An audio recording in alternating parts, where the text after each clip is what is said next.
I remember when I was 13, 1982, my dad said, you should come down here on a Saturday and start lifting. But he didn't shove it down my throat.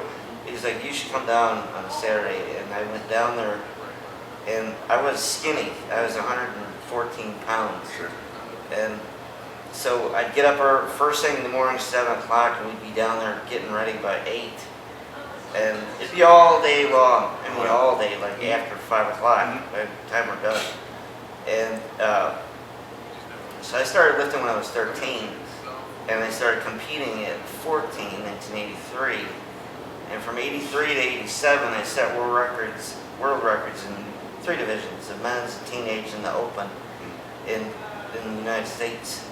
And in '89, when I went to Italy, I was 20, and I set world records there. But I always had shoulder problems, so I always had a problem with the bench.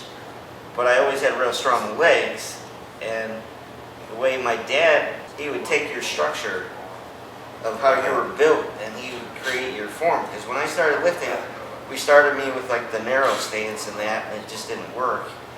And then he showed me the sumo style in the squat and the deadlift. And because I have longer arms and shorter legs, it worked for me, and I made gains. I only power lifted once a week because I was in school, but I would go down to the gym and bodybuild throughout the week. But I was making gains. If you ask him, every week I was making gains in my powerlifting. And so by 14, when I started, he would always say, visualize what you're going to do before you do it, and make the heavyweight light and the lightweight heavy. Mm-hmm. And that worked. I was his son, so he was harder on me. Yeah. I can only imagine. He would grab the suit, he'd pull it up, and he'd go, pull it up above my head, and then pull the belt real tight, and make sure you're tight, And he's one of the few guys who can spot that, though. When a guy walks in the gym, I came in, 22 years old, and I was 6'5" and about 240 pounds. And it was like within the first week, you're like, your squat looks like crap. You get your feet out wider, you get yourself up. It's like, you need to be about 350 pounds before you do anything. I was like 240 pounds, I had abs. I'm like, oh, sure enough. Once I got 320, 330, that's when everything took off. Even when I first started lifting at 13, 14, I remember when Eddie Cohen first walked in the gym, because I had just started doing sumo style, because of him showing me that on the deadlift, and I was pulling gains.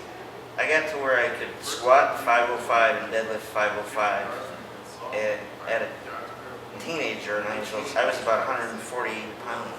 And then Eddie Cohen come in, he was a young kid, and he had the same kind of build with the long arms, and my dad showed him how to do the sumo style, and that became his style of lifting, and that's how he became the world champion.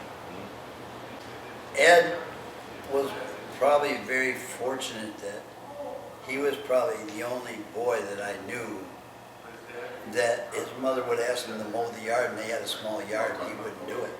He could spend all day in the gym, but his whole thing went just right into the, I mean, you couldn't get him to do any physical work, period. He just had to just weight lift. That was it. His cup of tea. Yeah, I always got yelled at if I didn't like brains.